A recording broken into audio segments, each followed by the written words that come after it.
ከቀናት በፊት ለህዝብ ይፋ የሆነውን የአርቲስት ቴዎድሮስ ካሳሁን አልበም ተከትሎ ሙዚቃውን ሲያዳምጡ ተገኙ የተባሉ ከ100 በላይ ግለሰቦች እንዲሁም ደግሞ ከአርቲስቱ ጋር ይሰራሉ የተባሉ 2 ሰዎች መታሰራቸው ይታወቃል። ከዚሁ ጋር ተያይዞ መሰረት ሚዲያ እንደዘገበው በአርቲስቱ እንዲሁም ደግሞ በታሰሩ ሰዎች ዙሪያ የሚያጠነጥን ዶክመንታሪ በመንግስት እየተዘጋጀ ይገኛል። ድምፃዊ ቴዲ አፍሮ ሚያዝያ 8 ቀን 2018 ዓ.ም አዲስ ያወጣውን የዘፈን አልበም አስመልክቶ የዘፋኙ ምክትል ማኔጀር ማህሌት ሰለሞን ታስራለች።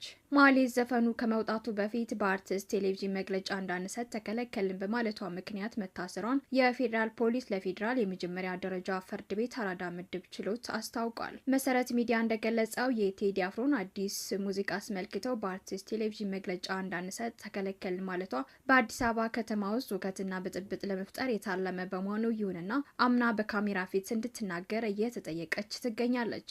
መግለጫውን ሳንከለከል እንደተከለከልን አድርገን የገለጽነው አልበሙ በህዝብ ዘንድ ትኩረት እንዲያገኝና ማስታወቂያ ለመስራት ነው ብላ ካሜራ ፊት ከተናገረች እንደምትለቀቅ ተነግሯታል የተባለው። በተጨማሪም የዘፋኙ ስቱዲዮ አልተዘረፈም በሚል የህንፃውን ጥበቃዎች በመያዝ ስቱዲዮ እንዳልተዘረፈና ተፈጸመ ተብሎ በማህበራዊ ሚዲያ የተሰራጨው መረጃ ውሸት መሆኑን የሚገልጽ ሰዎችን አዘጋጅተው በካሜራ ቀርጸው መውሰዳቸውንም ሚዲያው ዘግቧል። አንድ ኮሚቴ ተዋቅሮ የማህሌትን ንግግርና ሌሎች የህግ ባለሙያዎችን፣ አክቲቪስቶችና የከተማ ነዋሪዎችን በማካተት በዘፈን ሰበብ አመፅ ለመቀስቀስ ታስበው እንደነበር የሚገልጽ ዘጋቢ ፊልም ለማዘጋጀት በስራ ላይ መሆኑን ምንጮች አረጋግጠዋል። ይህ ዘጋቢ ፊልሙ ተዘጋጅቶ በቴሌቪዥን እስኪሰራጭ ድረስ ማህሌት ሰለሞን ከጠበቃዋ ጋር እንዳትገናኝ መከልከሏም ታውቋል። ግለሰቧ ፍርድ ቤት እንድትቀርብ የተደረገውም ሌሎች ተጠርጣሪዎች ወደ ማረፊያ ቤት ከተመለሱ በኋላና ሌሎች ባለጉዳዮች በፍርድ ቤት ቅጥር ግቢ ከወጡ በኋላ ችሎቱ እሷ ብቻ እንዲያስተናግድ ተደርጎ መሆኑም ተገልጿል። የፌዴራል ፖሊስ ቲግቫ ለተባለው የቴሌግራም ቻናል በሰጠው ምላሽ ግን በምንም መልኩ ከአርቲስቱ ጋር የሚገናኝ የወንጀል ምርመራ ስራ አልሰራንም፣ እሱ ላይ የቀረበ ጥቆማም የለም፣ እሱ የኛ ተጠርጣሪ አይደለም ብሏል። ፖሊስ አክሎም እሱ አርቲስት ነው፣ ሙዚቃውን አውጥቷል፣ ቤቱ ነው ያለው፣ በስርዓት እየኖረ ነው ያለ ሲሆን በሱ ላይ እየተደረገ ምንም አይነት ነገር የለም ሲልም የገለጸው ፖሊስ ይሄ ልጁን ተጠቅመው በህዝብ ላይ ሽብር ለመፍጠር የሚደረግ የሳይበር ወሬ ነው እንጂ በተግባር ቤቱ ሆኖ በስርዓት እየኖረ ያለ ሰው ነው ሲልም ገልጿል። ይሁንና የአርቲስት ቴዎድሮስ ካሳሁን ስቱዲዮ መዘረፉን የአርቲስቱ የቅርብ ሰዎች ለዶይቼ ቬለ ከ3 ቀናት በፊት መናገራቸውም ይታወቃል። መሳሪያ የታጠቁ በተሽከርካሪ የመጡ አካላት ጠባቂዎቹን በመደብደብ ሲኤምሲ አካባቢ ከሚገኘው የአርቲስቱ ስቱዲዮ ንብረቶችን መዝረፋቸውን ገልጿል ያለው ዶይቼ ቬለ በሪፖርቱ ላይ ነበር። በሌላ በኩል የአዲስ አበባ ከተማ ከንቲባ ወይዘሮ አዳነች አቤቤ ለቴዲ አፍሮ ምላሽ ሰጥተዋል። በቅርቡ በአንድ ስብሰባ መድረክ ላይ ባደረጉት ንግግር ከሌላ ቦታ መጥቶ መሀል የገባ ሌሎችን ከቦታቸው ያፈናቀለ አካል የለም ብለዋል። ቴዲ አፍሮ ዳስ ጣል በሚለው ትራክ ውስጥ መሀል ገቡና አቆሙን ከዳር በማለት ከከተማ የተገፉ ሰዎች መኖራቸውንም ገልጾ ነበር። ከንቲባዋ ግን እንደነ ቴዲ ያሉ ሰዎች ወደ ጣፎ የሚሄዱት ለቅንጡ ኑሯቸውና ለጭፈራ እንዲመቻቸው ነው ሲሉም ተደምጠዋል።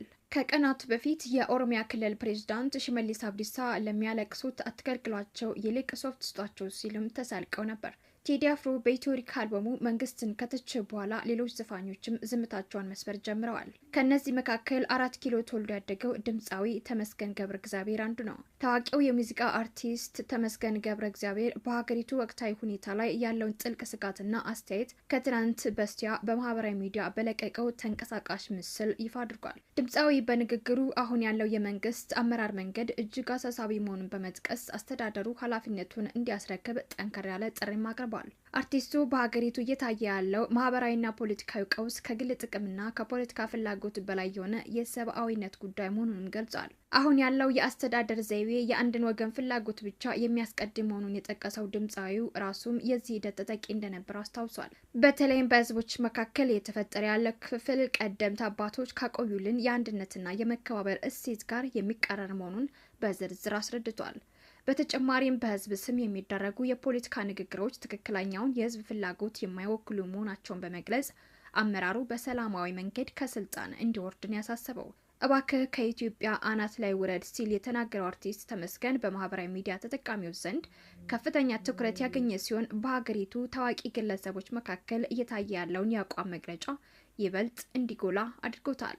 በሌላ ዜና በፊንቴክ ኢንቨስትመንት ሽፋን በተፈጸመ መጠነ ሰፊ የማጭበርበር ወንጀል ተጠርጥረው በቁጥጥር ስር የዋሉ አርቲስቶችና ቲክቶከሮች ጉዳይ ዛሬ ሚያዝያ 21 ቀን 2018 ዓ.ም ለሚሰየመው ችሎት ወሳኝ ቀጠሮ ሆኗል። ፖሊስ ከወንጀል ውስብስብነትና ስፋት አንጻር ተጨማሪ 14 ቀናት ጠይቆ የነበረ ቢሆንም የፌዴራል የመጀመሪያ ደረጃ ፍርድ ቤት ሚያዝያ 14 ቀን 2018 ዓ.ም በዋለው ችሎት መሰረት የቀረውን ምርመራ አጠናቀው እንዲያቀርብ የ7 ቀን ተጨማሪ ጊዜ ብቻ ፈቅዶለታል። የተጠርጣሪ ጠበቆች በበኩላቸው ደንበኞቻቸው በሕዝብ ዘንድ የሚታወቁ ቋሚ መኖሪያ ያላቸውና የጤና እክል ያለባቸው መሆኑን በመጥቀስ የዋስትና መብታቸው እንዲከበር ቢከራከሩም ፍርድ ቤቱ ግን ምርመራው እንዲቀጥልና ተጠርጣሪዎቹ ለቀጣይ ቀጠሮ ሚያዝያ 21 ቀን 2018 ዓ.ም እንዲቀርቡ ትዕዛዝ ሰጥቷል። ከዚሁ የምርመራ ሂደት ጋር ተያይዞ ለዚህ ሀበሻ መረጃ እየሰጡ የፊንቴክ መረጃዎች አቅራቢ በነገው ዕለት አርቲስቶቹ ሊለቀቁ ይችላሉ የሚል ጭምጭምታዎች እየተሰሙ መሆናቸውን ገልጸዋል። በዕለቱ በአራዳ ፍርድ ቤት በሚሰየመው ችሎት ላይ በርካታ ሕዝብ ይገኛል ተብሎ ይጠበቃል። ፖሊስ የተሰጠውን የ7 ቀን የምርመራ ጊዜ አጠናቆ በሚቀርብበት የነገው ችሎት ተጠርጣሪዎቹ የዋስትና መብት አግኝተው ይለቀቃሉ ወይስ ምርመራው ተራዝሞ በእስር ይቆያሉ የሚለው ጉዳይ የብዙዎች ትኩረት የሳበ ወሳኝ ነጥብ ሆኗል። በፊንቴክ ማጭበርበር ተጠርጥረው በእስር ላይ የሚገኙት ቲክቶከር መንሱር ጀማል፣ አርቲስት ሰራዊት ፍቅሬ፣ አርቲስት ሰለሞን ቦጋለ፣ ካሊድ ናስር፣ ይገረም ደጀኔ፣ ዳንኤል ተገኘና አብርሃም ግዛው ይገኙበታል።